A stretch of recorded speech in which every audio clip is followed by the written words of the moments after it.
के कलाकार आवता? हमारे यहाँ कलाकार जैसे में मदन राय, गोपाल राय, विष्णु ओझा, भरत व्यास, संजोली पांडे, ये तरह के कलाकार, राकेश तिवारी। भोजपुरी के धरोहर लोग जोन बजे जी जी, ये मेरी सारा भोजपुरी के धरोहर लोग मनो ये प्रोग्राम में आ रहा है। कौन तरह का व्यवस्था होला? व्यवस्था जैसे में मान लीजिए गाड़ी पार्किंग वगैरह बा, ओके अलग आदमी बा, भोजन करावे वाला अलग आदमी बा। जी जी, बेगर खाना खाइल तो रउआ से कोनो बातें हमनी के ना करब जा। रउआ भोजन करी, जय भोजपुरी, जय भोजपुरिया। देखी हम हैं रउआ कमलेश हमारा साथे बानी, रउआ भोजन कर लेनी, रउआ के सूते के व्यवस्था दिया गई बा। सारा व्यवस्था ई दियाला अलग अलग से।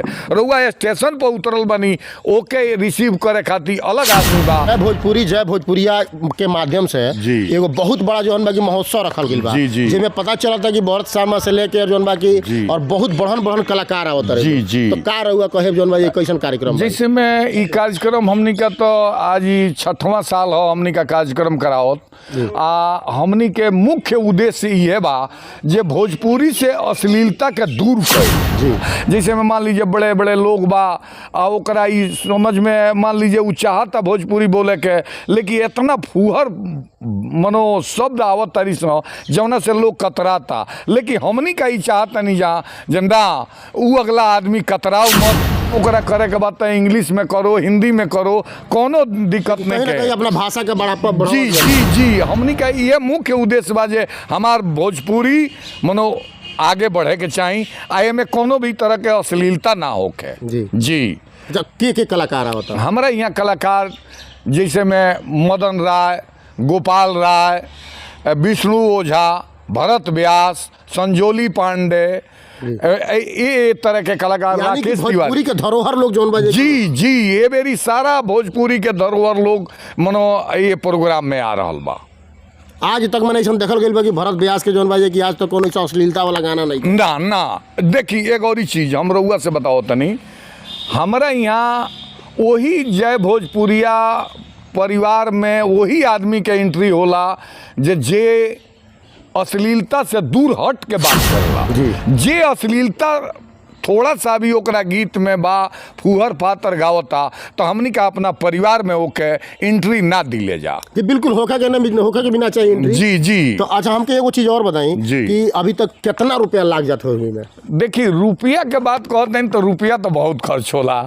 ऐसे कि देखी कुछ लोग जैसे में हमारा परिवार में जे लोग बा, कुछ लोग महाराष्ट्र से बा, कुछ लोग आसाम से बा, MP से बा, हर राज्य से लोग जय भोजपुरिया संस्था में आवेला। कुछ लोग यहू तरह के बा जे बड़े बड़े अधिकारी बा। पैसा रुपया के खर्च बा वो माननीय श्री सतीश कुमार त्रिपाठी अध्यक्ष हैं वहाँ का अपना ओर से ये जितना भी फाइनेंसर वाली व्यवस्था बा वहाँ का वो के मेंटेन करे, खर्चा सारा वहाँ का मेंटेन, सब वहाँ का मेंटेन करे। इतना बढ़न कलाकार होता रहे तो कहीं ना कहीं रुपया तो ज्यादा लगता है। रुपया देखिए रउआ तो पत्रकार हैं, रउआ से हमारा का कहे के बा, सारा लोग जानता जे ये मेरा केहू न केहू आवेला तो मान लीजिए वो अगर आवता ओके खाए के, ओके सूते के, ओकरा के भोजन करे के बढ़िया व्यवस्था ना कल जाए तो वो एक बार से आ जाई, लेकिन फिर दोबारा ना आई। लेकिन जहिया से हम कार्यक्रम शुरू कैले बानी ओहि दिन से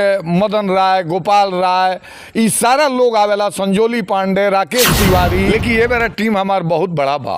कितना का टीम? मनो करीब एंगा तो हमारा संगठन में करीब 25 से 30 हजार आदमी बाड़े। 25 से 30 हजार आदमी बाड़े हमारा संगठन में। ऐसे कि हर राज्य में बाड़े हमारे आदमी, हमारे MP में बाड़े, हमारे मॉरिशस में भी जय भोजपुरिया के आदमी मॉरिशस में भी बा।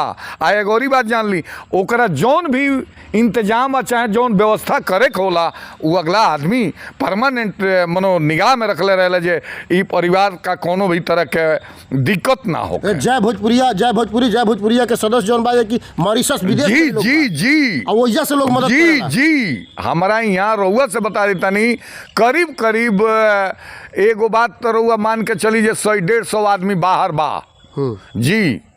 अलग अलग देश में केहू तंजानिया बा, केहू युगांडा बा, केहू मॉरिशस बा, केहू कहीं कहीं बा, लेकिन ई सारा लोग जय भोजपुरिया परिवार से जुड़ल बा। लेकिन हमनी का वो जुगाड़ में लागल बनी जा जे एक मनो संविधान में एगो 8वां अनुसूची में एक जोड़ल जाओ। दिनेश लाल यादव जी रहुआ जी भोजपुरी के जौन बाकी 8वां अनुसूची में शामिल के मांग कैले बा। जी ऊ हाँ कैले बड़े ऊ हाँ वही प्रोसेस में तो हमनियों का लागल बन जा। हमनियों का चाहते हैं जे ई वो संविधान से जुड़ जाओ, ताकि जे कहत है जे हमारा बोले में कोनो तरह के दिक्कत बा तो ओकरा दिक्कत ना हो। अच्छा कहिया ई प्रोग्राम बा? 22 नवंबर के 22 नवंबर यानी कि छठ के 2 दिन बाद। जी छठ के 2 दिन बाद जी ऐसे हमने का ई प्रोग्राम रखी ले जा छठ के बाद।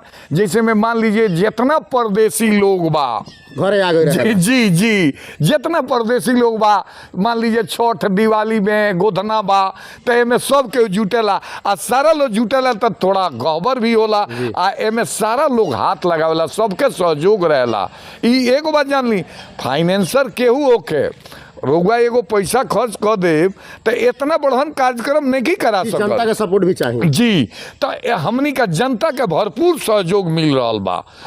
थाना गश्ती में आइल, ठीक बा, हम बोला के पानी पियोनी, वहाँ के बड़ा बाबू वहीं सम्मान कैनी, लेकिन वहाँ के सुविधा के गर्ज हमारा जय भोजपुरिया परिवार में नहीं कला। यानी कि भोजपुरिया समाज खुद व्यक्ति बा।